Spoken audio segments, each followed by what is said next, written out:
وہ تحریر نہیں ہے، وہ ایک تقریر ہے جو آج سے کوئی 68 سال پہلے مولانا غلام احمد پرویز صاحب نے یوم اقبال کے موقع پر کی۔ یہ میں اس کا ایک باب آپ کو سناتا ہوں۔ عنوان میں نے اس کا رکھا ہے آدم کی کہانی، کچھ میری کچھ اقبال کی زبانی۔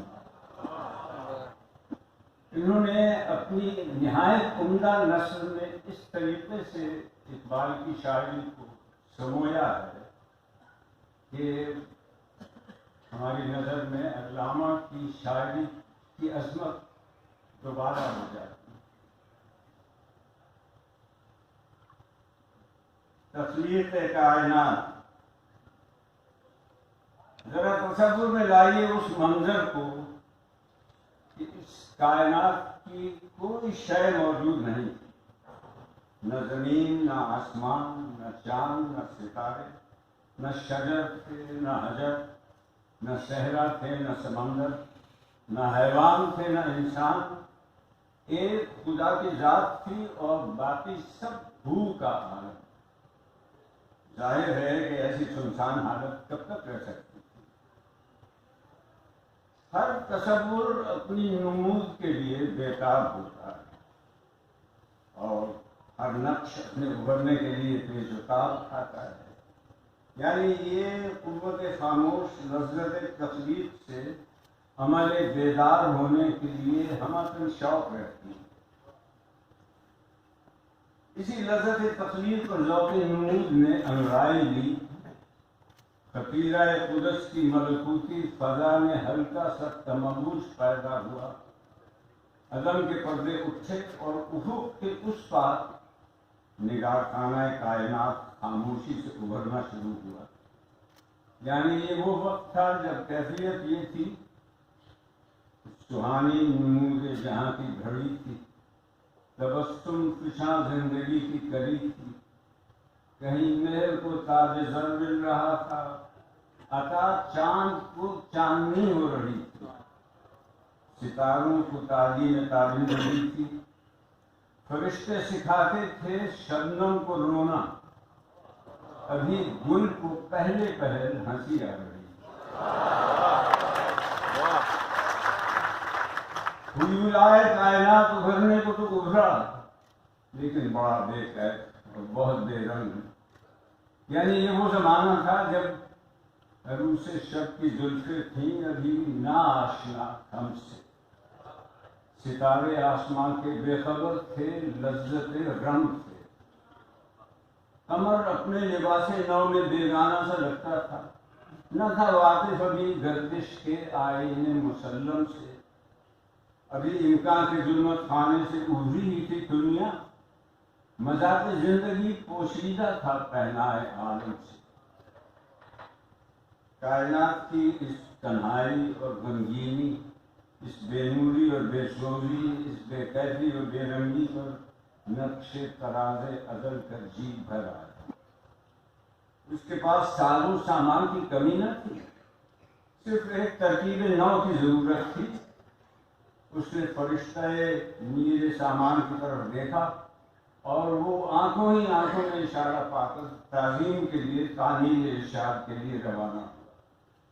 اس نے چمک تارے سے مانگی، چاند سے داغ جگر مانگا، اڑائی تیر کی تھوڑی سی شب کی زلف برہم سے، تڑپ بجلی سے پائی، حور سے پاکیزگی پائی، حرارت لی نفس آئے مسیح ابن مریم سے، ذرا سی پھر ربوبیت سے شان بے نیازی لی، ملک سے عاجزی، افتادگی تقدیر شبنم سے، اور ان اجزاء سے ایک مرکب تیار کیا، پھر اس میں کچھ آگ کی چنگاریاں بھری اور پھر اس پر خون کے چھینٹے دیے۔ فرشتے چپکے ہی چپکے اس پیکر آب گل کو دیکھتے جو ایسے متضاد عناصر سے ترکیب پا رہا تھا۔ وہ آج تک ہر عنصر کو الگ الگ دیکھنے کے عادی تھے، یعنی آگ کو آگ، پانی کو پانی، اس لیے ان کی سمجھ میں نہیں آتا تھا کہ یہ آگ اور پانی، یہ روشنی اور تاریکی، محبت اور عداوت، زہر اور کلیہ، صلح اور فساد کا مجموعہ ملا تو بنے گا کیا؟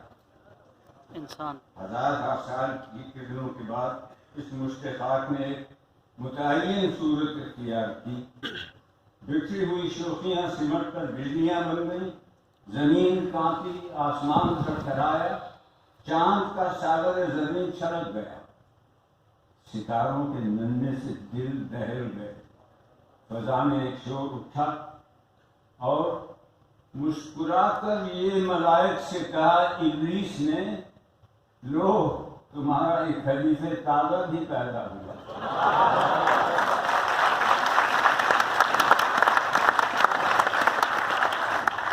فرشتے اس پیکر خاکی کو دیکھ کر مہر حیرت تھے کہ بالآخر اس میں کون سی خصوصیت ہے جس کی بنا پر اسے تمام کائنات میں سب سے اونچے مقام پر بٹھایا جا رہا ہے۔ خلاق فطرت نے ان کا استحجاب دور کرنے کے لیے آدم کو باغ جہاں میں بھیج دیا، جہاں ہر شے ایک خاص انداز سے رکھی گئی، کسی کو مجال نہ تھی کہ اس میں ذرا سی بھی تبدیلی پیدا کر سکے۔ آدم کے صحن چمن پر آدم نے ایک تیرتی ہوئی نگاہ ڈالی، اسے اس کی ترتیب کچھ پسند نہ آئی۔ اس نے اپنے دل میں کہا کہ یہ پیڑ وہاں ہونا چاہیے، یہ روش اس جگہ ہونی چاہیے، اس پھول کا رنگ ایسا ہونا چاہیے، اس پھل کے ذائقے میں کچھ یہ تبدیلی ہونی چاہیے۔ وہ ابھی ان تبدیلیوں کا خیال ہی کر رہا تھا کہ عرش عظیم سے آواز آئی کہ آدم، ہماری دی ہوئی ترتیب میں کوئی تبدیلی نہیں ہونی چاہیے۔ آدم نے سر اٹھایا اور نہایت کمکنت سے کہا کہ معاف فرمائیے، جس جگہ مجھے رہنا ہے اس کی ترتیب میری پسند کے مطابق ہونی چاہیے۔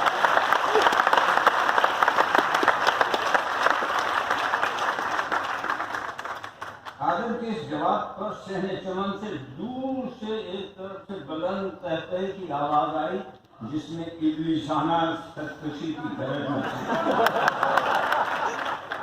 فضائے چمن میں سناٹا چھا گیا، معصوم فرشتے صحن کا کونوں گوشوں میں جا چکے، ہر شے اپنی اپنی جگہ ساکت و سامت انگشت بدلنا کھڑی ہو گئی۔